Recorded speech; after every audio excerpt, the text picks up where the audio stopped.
এই ব্রহ্মাণ্ডের মধ্যে যা আছে সবকিছু আছে, কিন্তু মানুষকে জানতে হবে। যদি না থাকবে তাহলে আজকাল প্রেমানন্দ মহারাজজিকে দর্শন পাওয়ার জন্য বড় বড় লোক কেন যায়? এক ঝলক পাওয়ার জন্য। তাহলে ওনার মধ্যে কি ভগবান নেই? যারা যাচ্ছে তাদের মধ্যে কি নেই? আছে, কিন্তু জানতে পারছে না। তারা নিজের মধ্যে আমন্ত্রণ করছে অন্য কিছুকে, নিজের মধ্যে প্রকাশ করছে, প্রকট করছে অন্য কিছুকে।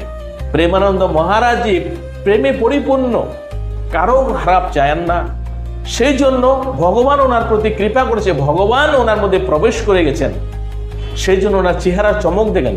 উনি কিন্তু বিউটি পার্লারে যায় না, উনি কিন্তু সাজগোজ উনি ক্রিম লোশন লাগান না, তেলও হয়তো লাগান না, কিন্তু চেহারা গ্লেজ দেখেন, দেখলে আপনার মনে হবে যে একবার হলে একটু যদি ছুতে পারতাম তাহলে যেন কি আনন্দটা অনুভব করতে পারতাম।